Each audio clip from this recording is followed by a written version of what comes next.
সালাম, বরং আমি রাসূল, আমি তোমাদেরকে দেখি না, বরং আমার নিজের মুখের দ্বারা আমি তোমার দরুদ শরীফের জবাব দেওয়ার জন্য মহান রব্বুল ইজ্জত আমাকে রওজা পাকের ভিতরে আমাকে ক্ষমতা প্রদান করে থাকেন ও আলাইহিস সালাম বলে জবাব দিয়ে থাকি।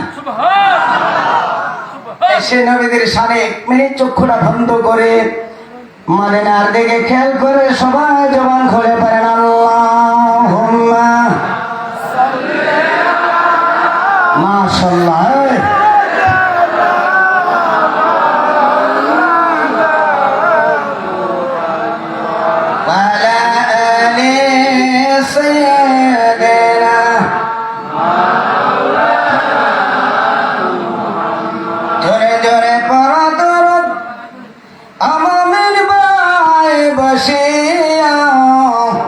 মদের দরুন শোনেন নবীজি, মদের দরুন শোনেন নবীজি, রাজা পাকে শুইয়া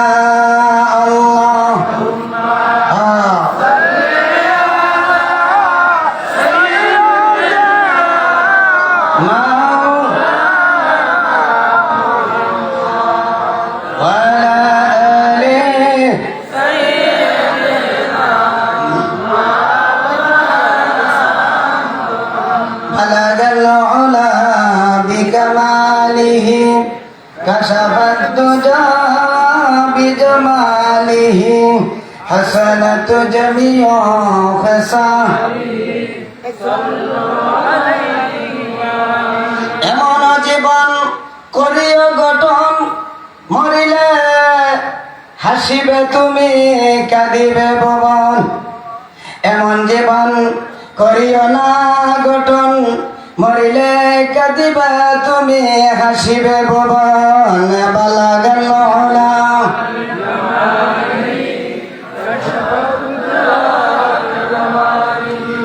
হাসানাতু জামিউ খাসালিহি। সবাই বলি আলহামদুলিল্লাহ। ঐতিহ্যবাহী পাক ভারত উপমহাদেশের প্রখ্যাত দরবার ভক্ত দরবারে আমাদের এই সকলের রাহবার ঐতিহ্যবাহী সোনাকান্দা দারুল হুদা বহুমুখী কামিল মাদ্রাসার সম্মানিত প্রিন্সিপাল, বাংলাদেশ তালিম হিজবুল্লাহর কেন্দ্রীয় আমির মহতারাম পীর সাহেব কেবলা, উপস্থিত আছেন আমার শ্রদ্ধেয় বাবা খোলাফায়ে বিন্দু, মুআল্লিম ইকরাম, যুবক ভাইয়ারা, পর্দার অন্তরালের মা ও বোনেরা, সবাইকে আমি আবারও সালাম দিচ্ছি। আসসালামু আলাইকুম ওয়া রাহমাতুল্লাহি ওয়া বারাকাতুহু। আমরা আল্লাহর ওলির দরবারে উপস্থিত হতে পেরে আমরা খুশি না বেজার? বাবা কথা বলতে হবে, আসলে আমরা খুশি না বেজার? কে কে খুশি হাতটা একটু উঠায় বলবেন। আল্লাহু আকবার। জিন্দাবাদ জিন্দাবাদ জিন্দাবাদ। হাত নামান। আমরা সবাই খুশি। কেন খুশি হলাম? আল্লাহর ওলির দরবারে সবাই আসতে পারে না, আর সবাইকে আসার মতন এরকম একটা মন মানসিকতা আল্লাহ কাউকে দিবেন, কাউকে দিবেন না, ঠিক কিনা বলেন? আপনার মতন আমার মতন কত হাজারো মানুষ বাড়ি ঘরে রাস্তাঘাটে দোকান পাঠে বিভিন্ন জায়গায় টিভির আড্ডায় বসে আছেন, ঠিক কিনা বলেন? এই লাখো কোটি মানুষ থেকে বাছাই করে মহান রব্বুল ইজ্জত মহান মনিব আপনাকে আমাকে কিছু সময়ের জন্য এক হাসুল খাওয়াস মাহফিলে আমাদেরকে আসার ও বসার তৌফিক সুযোগ দান করেছেন। সে মনিবের দরবারে সবাই উচ্চ কণ্ঠে একবার জোরে সরে পড়ি আলহামদুলিল্লাহ, মাশাআল্লাহ। সম্মানিত সুধী, এক্ষুনি আমাদের রাহবার পীর সাহেব হুজুর চলে আসবেন। আমি খুব সংক্ষিপ্ত সময় আপনাদের সামনে উপস্থিত হয়েছি দোয়া নেওয়ার জন্য। যেহেতু আমাকে আদেশ করা হয়েছে, আদেশটা মানতে হয়। আদেশ না মানলে, পীরের দরবারে আদেশ না মানলে সে হয় একটা বেয়াদব, কি বলেন ঠিক কিনা? আর বেয়াদব আল্লাহ রহমত থেকে বঞ্চিত, ঠিক কিনা বলেন? আমাদের শ্রদ্ধেয় আবু বকর সাহেব হুজুর প্রায় সময় কথাটা বলে, আমি নিজে গিরতে থাকি যে বেয়াদব কোনোদিন আল্লাহর ওলি হতে পারে না। কি বলেন ঠিক কিনা? কবি বলছেন আজ খোদা খাম হে মে তৌফিকে আদম বেয়াদবাই মাকরুমে গস্তে আল ফজলেরা। বেয়াদব আল্লাহর রহমত থেকে বঞ্চিত, ঠিক কিনা? আর আল্লাহর ওলির সামনে কিছু সময় আপনি বসে থাকবেন, বোঝেন আর না বোঝেন, কিছু সময় বসে থাকার কারণে রিয়াবিহীন 100 বৎসরের সমপরিমাণ সওয়াব আল্লাহ পাক আপনাকে দিয়ে দিবেন। কত বছর? এটা বলছেন কবি। আর আল্লাহ রাসূল বলছেন সে বুঝুক আর না বুঝুক, হক্কানে একজন আল্লাহর ওলির সামনে বসে থাকলে তার আমল নামার ভিতরে সে চিন্তা করলো, তাফাক্কুর করলো, আল্লাহ পাক তার আমল নামার ভিতরে রিয়াবিহীন 60 বছর নফল বন্দেগী করলে যে সওয়াব হতো এই পরিমাণ সওয়াব আল্লাহ পাক তাকে দিয়ে দিবেন। সুবহানাল্লাহ, সুবহানাল্লাহ জোরে কোন। তাহলে আপনার কিছু সময় বসে 60 বছরের সওয়াব পাবেন। কবি বলছেন 100 বছরের সওয়াব পাবেন, ঠিক কিনা বলেন? আমরা খুশি না বেজার? কোন উসিলায় আপনি পার হয়ে যাবেন বাবা? আল্লাহর ওলির দরবারে আসছেন, আল্লাহর ওলির হাতে হাত মিলাবেন, আল্লাহর ওলির কাছে মুসাফা করবেন, কিছু টাকা দিবেন, হাদিয়া দিবেন, এটা সুন্নাত। এই হাদিয়ার কারণে আল্লাহ পাক আপনাকে মাফ করে দিবেন, ঠিক কিনা বলেন? আসুন দেখি আল্লাহ পাক মাফ করে কিনা, কাকে মাফ করছেন। আপনারা এখানে যারা উপস্থিত হয়েছেন, আমরা এখানে কেউ চোর বা ডাকাত সন্ত্রাস এরকম লোক আছে বলে আমার মনে হয় না। আছেন? মানুষ খুন করছেন এরকম লোক আছেন? আরে মানুষ খুন করলেও ওই মানুষটাকে আজকে আমার দাদা হুজুরের দরবারে আসার কারণে আল্লাহ পাক মাফ করে দিবেন। মানুষ খুন করি নাই, আমরা সন্ত্রাসী নয়, আমরা গুনাহগার। যেহেতু আল্লাহর ওলির সামনে বসতে পারলাম, আল্লাহ পাক নিশ্চিত আমাকে আপনাকে মাফ করবেন, ঠিক কিনা বলেন? সোনাকান্দার দরবার আল্লাহ ওলির দরবার, হক দরবার, এটা আপনাদের বিশ্বাস আছে? যেরকম বিশ্বাস আছে যে ওলির দরবারে আসলেই জিন্দেগির গুনাহ আল্লাহ মাফ করে দিয়ে তার ওলি বানায় বাড়িতে নেয়, ঠিক কিনা বলেন? এমনি কেমন ওলি ছিলেন দাদা হুজুর, যিনি চক্ষু বন্ধ করলে এই বাংলাদেশ থেকে খানায় কাবা কোন সময় আজান হচ্ছে আজানের খবর বলতে পারতেন। দাদা হুজুর কেবলারে আমি দেখি নাই, আমি অনেক সময় কান্দি, আল্লাহ কে রে আমার আগে জন্ম দিল। আমি বহু জায়গায় যাই, মানুষ আমাকে বলে সোনাকান্দার দরবারে যিনি আব্দুর রহমান আলাফি রহমাতুল্লাহ ছিলেন, তিনি তো আল্লাহর ওলি না, তিনি ছিলেন একজন কুতুব।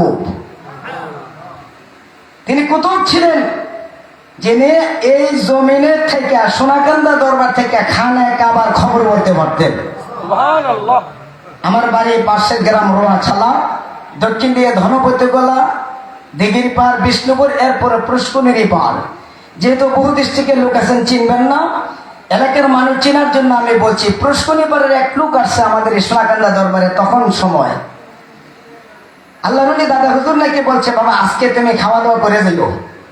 তো উনি বলছে যে না হুজুর, আমি একটু বাড়িতে যাওয়া লাগে। কয় না বাবা, তুমি নামাজটা পড়ো, আসরের নামাজ পড়ো, ওযু করো, খাওয়া দাওয়া করে যাইও, আমি আসতেছি। আল্লাহর ওলি সোনাকান্দার হুজুর ওযু করতেছেন। কোথায়? এই সোনাকান্দা। উনি দেখলেন আল্লাহর ওলি সোনাকান্দার হুজুর ওযু করছে এই মসজিদের পাশে। একটু পরে দেখতেছে পুষ্করিণী পার দিয়া, পুকুরে পার দিয়ে ওইদিকে যাইতেছে গা। উনি চিন্তা করলেন পুষ্করিণী পাড়ের লোকটা ব্যাপারটা কি? আল্লাহর ওলি হুজুর আমারে বললো নামাজ পড়তাম, খাওয়া দাওয়া করতাম, হুজুর এদিকে যাইতেছে গে, ব্যাপারটা কি? নামাজ পড়লেন, নামাজ পড়ার পরে হুজুরে তো আর তালাশ করে তারা পাচ্ছেন না, বিদায় নিবে চলে যাবে, হুজুর আসতেছে না। কিছুক্ষণ পরে আল্লাহর ওলি সোনাকান্দার হুজুর এসে সোনাকান্দা জমিনে হাজির হয়েছে। সুবহানাল্লাহ, বাজ্জায় বলেন। হুজুরে পায়ে পড়ে গেলেন, পায়ে পড়ে বললেন, হুজুর বেয়াদবি মাফ করবেন, আপনার তো নামাজে দেখি না, আপনি কোথায় গেছিলেন? কয় বাবা আমি গেছিলাম, তুমি এখন বাড়িতে যাইতে পারো। কয় না হুজুর, আমি তখন বিদায় চাইছিলাম, বিদায় দেন নাই, এখন আপনি আমাকে বিদায় দেন, তবে জানতে হবে আমি বিদায় নিব আপনি কোথায় গেছিলেন। সুবহানাল্লাহ জোরে কোন। হুজুর যদি আপনি আমাকে না বলেন কোথায় গেছিলেন, আমি বাড়িতে যাবো না। হুজুর আপনার কদম মোবারকে পায়ে ধরছি, হুজুর হাকিকতটা আমারে বলতে হবে। আল্লাহর ওলি ডাক দিয়া বলে, বাবা সোনাকান্দার জমিনে আজান হয়, এখানে যদি আমি নামাজ পড়ি 1 রাকাত নামাজে যত সওয়াব আল্লাহ দেয় এই পরিমাণে সওয়াব দিবেন। আর আমি যদি খানে কাবায় যায় নামাজ পড়ি 1 লক্ষ নামাজের সওয়াব পাবো।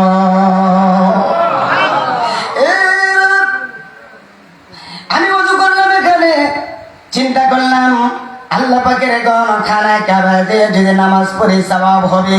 বাবা গো কারো কাছে বইল না, আমি যে খানায় কাবায় নামাজ পড়ার জন্য গিয়েছিলাম। তোমরা দেখছো কি তাকিয়ে সোনা কান্দা, তোমরা দেখছো কি তাকিয়ে সোনা কান্দা, এক উজ্জ্বল প্রদীপ জ্বলে উঠেছে সে তাই। ঠিক কিনা বলেন? বুঝতে কোরআন হাদিস আরবি ইংরেজি চর্চা করে তারা দেবা জানে। আরে বুঝতে কোরআন হাদিস আরবি ইংরেজি চর্চা করে তারা দেবা জানে। আরো আমলে ট্রেনিং আছে বাস্তবতা, আরো আমলে ট্রেনিং আছে বাস্তবতা। তোমরা দেখছো কি তাকিয়ে সোনা কান্দা। ঠিক কিনা বলেন? চোখের পানি ছেড়ে দিয়ে কান্দে হুজুর, আমার জন্য আপনি একটু খাস দোয়া করে। আল্লাহর ওলি ডাক ডাক, বাবা যাও তোমারে বিদায় দিলাম, আমি তোমার জন্য দোয়া করলাম। তুমিও যদি রিয়াজত করতে পারো আল্লাহ তোমারও এরকম একটা দরজা দিতে পারে। আল্লাহু আকবার করে পার। এরকম হলে হইতে চান কিনা আপনারা? কে কে চান হাত উঠায় দেখান তো দেখি। নারায়ে তাকবীর, আল্লাহু আকবার, নারায়ে রিসালাত, ইয়া রাসূলুল্লাহ, সোনা কান্দার পিছে কিবলা, পিছে কিবলা, জিন্দাবাদ জিন্দাবাদ, সোনা কান্দার দরবার শরীফ জিন্দাবাদ জিন্দাবাদ। হাত নামান, কাফন ছোড়া সে চুরি করে, তার অভ্যাস করে চুরি করা। আছে এরকম চোর আসেনি? রাত্রেবেলা গাড়ি আটকায় না, এরকম লোক আসে না? এরকম লোক থাকতে পারে। দাদা হুজুরের মাহফিলে নাকি চোর ডাকাত সব কিছু দিয়ে হাজির হয়েছিল। আর আল্লাহর ওলি তারও যদি সোরা হুজুরের কাছে লাখটা ফালাই উপরে উঠতেছে, আমি নবীর সাথে জেরো দিয়ে গেছিল আমার। তা আল্লাহর ওলি তিনি মারা যাবেন, যাওয়ার আগে চিন্তা করলেন এই এলাকায় একজন কাফন চোর আছে, সে যদি এখন আমি মরে যাওয়ার পরে আমার কাপড়টা চুরি করে লইয়া জায়গা, তাহলে তো সর্বনাশ, অসম্মানী। ওনারা ডাকাই নিলেন, হুজুর আমার কেন ডাকাইলেন? আমি যদি মরে যাই তুমি কিন্তু আমার কাফনের কাপড়টা চুরি করো না। সুবহানাল্লাহ বলেন। বোঝার জন্য বলছি, মনে করেন 500 টাকা দিছে। কত? কেন দিছে? ফিসা হুজুর আল্লাহর ওলি মারা গেলে যেন কাফনের কাপড়টা না নেয়, কাফন ছোড়া দিয়ে গেলেন। আল্লাহর ওলি মারা গেলেন, ইন্তেকাল হলেন, ইন্না লিল্লাহি। কাফন চোরা ওই দিকটা খবর হয়েছে। বিবি ডাক্তার কয় কি খবর, তোমার কি ভাল লাগে না? কয় না, তুমি জানো না আল্লাহর ওলি মারা গেছে, তার শরীরে কাপড়টা এত দামি, এটা আনা পর্যন্ত আমার শান্তি নাই। কয় তোমার না 500 টাকা দিছিল? আরে বাদ দে টেহা টোহা, হুজুরের কাপড়টা আগে আমি আনতে দিব। সুবহানাল্লাহ কোন কথাটা গুছিয়ে আনতেছি বাবা, 10টা মিনিট সময় লাগবে। আমি কি বুঝাইতে চাইছি রে বাবা? আল্লাহর ওলি দরবারে কেন আসলেন? কি লাভ হবে? বসে থাকলে কি লাভ হবে? মরে যাওয়ার পর যদি বসে থাকতে পারেন, আজকের বসাটা কেন্দ্র করে আল্লাহ পাক আপনাকে আমাকে মাফ করে দিতে পারেন। ঠিক কিনা? আল্লাহ কবরের ভিতরে মরিদানে দিয়ে দিলেন, রাখার পরে কাপড় ছোড়া রাত্রে পাগল পাড়া হয়ে গেল। শরীর থেকে কাপড়টা খুলে আনার জন্য বিবি ডাক দিয়ে বললেন না, যাওয়া যাবে না, আল্লাহর ওলির সাথে বেয়াদবি হবে। কাপড় ছোড়া ডাক দেখো, কাপড় ছোড়ায় বলে আল্লাহর ওলি কি এখন আসে নাকি মরে গেছি? বিবি ডাক দেখো, না আল্লাহর ওলিরা মরে না, আল্লাহর ওলি মরে না। আল্লাহর ওলি কিন্তু মরে যাওয়ার পরও জিন্দা, আল্লাহর ওলি মরে না। স্বামী তোমার পায়ে ধরি, তোমার হাতে ধরি, অনুরোধ করি তুমি যাইও না, তুমি কিন্তু কবর থেকে আসতে পারবে না।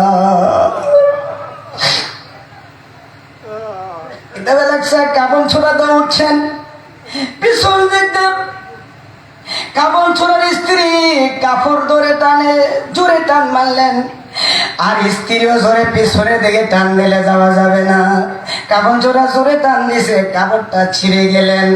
এবার ডাক দেখো আল্লাহ, স্ত্রী দোয়া করতেছে, আল্লাহর ওলি তো মরে না, আমি তো জানি আল্লাহর ওলি কবরে জিন্দা।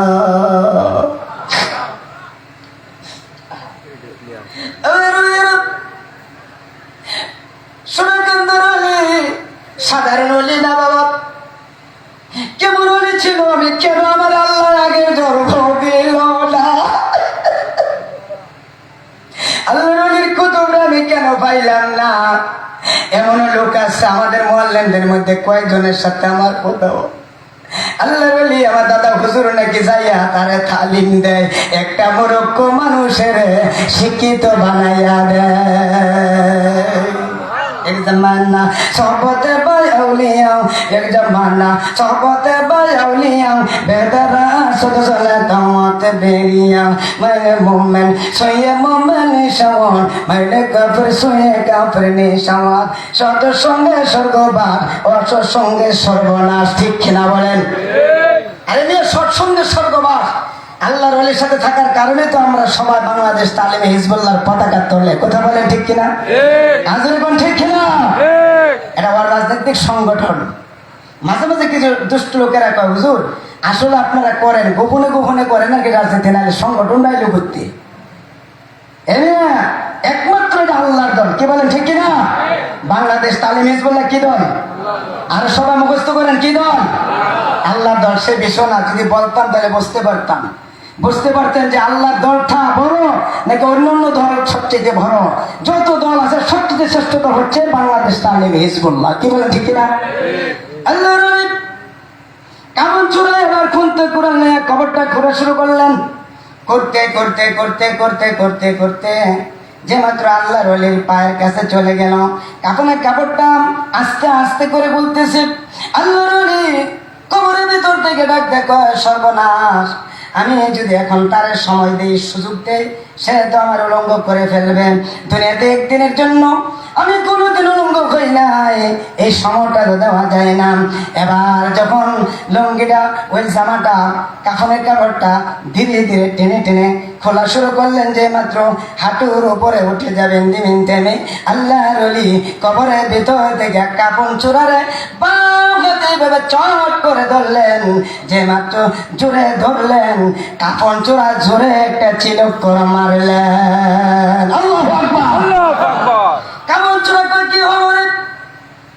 আল্লাহর ওলি তো মরে গেছিল, আমি তো জানি আল্লাহর ওলি দুনিয়াতে নাই, আমারে কে ধরলো?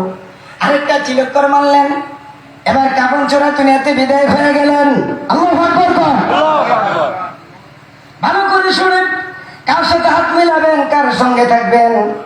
মরে যাওয়ার পরও যদি এমন হইতে পারে, একটা কাফন ছড়ে যে মাপ পাইতে পারে, আর আপনি আমি কেন মাপ পাবো না? সুবহানাল্লাহ জোরে কোন।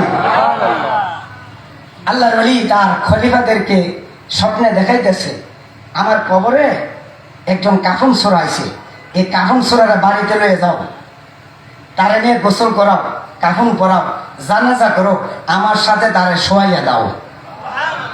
সুবহানাল্লাহ আস্তে করে বুঝছেন না বিষয়টা? বুঝছেন? গেছিল কেন গেছিল? চুরি করার লেগিয়া। আল্লাহর ওলি কি কয়? আমার সাথে শোয়াইয়া দাও। এবার একজন গরিব মুরাকাবা দিতেছেন, মুরাকাবা দিয়ে বেলাতে সুগার 24 নম্বরে সবকটা কাশবলার কাশবলগুলো কাশবরে কবরে মুরাকাবা দিলেন। এবার মুরাকাবার ভিতরে আল্লাহর ওলিরে জিজ্ঞেস করলেন, বাবা যান, আল্লাহর ওলি সে তো আপনারে খারাপ করার জন্য আসছিল, উলঙ্গ করার জন্য আসছিল, কাপড়ের কাপড়টা চুরি করার জন্য এসেছিল, তারে কেন আবার আমি নিয়ে গোসল করে কাফন ভরে আপনার সাথে দিতাম? আল্লাহর ওলি ডাকটা কর, দেরি করিও না, যদিও সে চোর, সে আমার দরবারে আইসা অনেক আশা কইরা আমার হাতের সঙ্গে তার হাতটা মিলিত হয়ে গেছে, হাতটা মিলিত হইতে দেরি হইছে, আমার আল্লাহ পাক তারে কাফন সূরারে মাফ করতে দেরি হয় না। নারে তাওহীদ, নারে রিসালাত, আল্লাহর ওলির আগমন। কষ্ট হয় আপনাদের? কষ্ট হয়? কি বুঝলেন? আমি 1 ঘন্টার ওয়াজ গুছিয়ে বলছি, মরে যাওয়ার পরেও আল্লাহর ওলির সাথে হাত মিলাইছে। আল্লাহর ওলি কয়, ও বাবা আমার খলিফা, আল্লাহ তারা মাফ করে দিছে আমার হাতের সঙ্গে হাতটা লাগার কারণে। সুবহানাল্লাহ জোরে কইতেন না? তিনি আল্লাহর ওলি। তিনি কে? আল্লাহর ওলিদের ব্যাপারে কোরআনে আসেনি? জোরে কোন আসেনি? নাকি রাজ্জাক বিন ইউসুফের মতন নাই কোরআনে? কথা বলেন আছে না নাই? আল্লাহর ওলিদের ভয় নাই। দুনিয়াতেও পাই না, আখিরাতেও পাই না, চিন্তাও না, ঠিক কিনা বলেন? আল্লাহ বলেন আলা ইন্না আউলিয়া আল্লাহ, সাবধান, আল্লাহ খবরদার, আমার ওলি যারা হবে তারা কোনো ভয় নাই, লা খাউফ, সুবহানাল্লাহ বলেন না? তারা দুনিয়াতেও ভয় নাই, আখিরাতেও ভয় নাই, চিন্তাও নাই, সুবহানাল্লাহ দুনিয়া। আমি চাই বাবা সে সোনাকান্দার হুজুরের হাতের সাথে হাতটা কে কে মেলাতে রাজি আছেন? কে কে মেলাবেন? হাত ওঠান তো দেখি। এখানে আমি জানি আমাদের সোনাকান্দা দরবার মুরিদও আছেন, অন্য দরবারে মুরিদও আছেন। আমাদের ভিতরে একটা ভুল ধারণা, আমার যে অভিজ্ঞতাটা কি অন্য ফিরে মুরিদেরা কয় না তারা তওবা করে এনে যাইতাম না। আমি প্রমাণও দিতে পারবো, আমি বানাই কথা বলি না, কিন্তু আমি বলবো বাবা আজকে আপনি সোনাকান্দার হুজুরের হাতের সাথে হাতটা মিলান, কাপড় ছড়া যদি মাফ হয় আল্লাহ ওলির সাথে আপনার হাত মিলালে আল্লাহ আপনারা মাফ করে দিব। সুবহানাল্লাহ জোরে বল। আল্লাহর ওলির সাথে হাত মিলাইতে যাইয়া বাবা কে আছেন আজকের এই বিশাল এই দরবার আপনারা দেখতে পাচ্ছেন? এই দরবারে বহু গাছ, আগে কি ছিল এখন কি হয়েছে। এই মসজিদে আমরা ছোট সময় এই মসজিদে আমরা নামাজ পড়তাম, এই মসজিদে আমরা ক্লাস করছি। সুবি সাহেব হুজুর ছিল তখন, হাজি সাত্তার সাহেব হুজুর ছিল, আল্লাহর ওলিরা ছিল, আমরা দেখতাম তখন আমরা ছোট। আজকে এই মসজিদ মাশাআল্লাহ কত সুন্দর, কি বলেন ঠিক কিনা? আমরা কে বাবা? সেই আল্লাহর ওলির দরবার। এই মসজিদে এমন একজন ভাই চাই, আমি মাত্র 10টা লোক চাই 10,000 টাকা করে, আমি 20টা লোক চাই 5,000 টাকা করে। যে হুজুর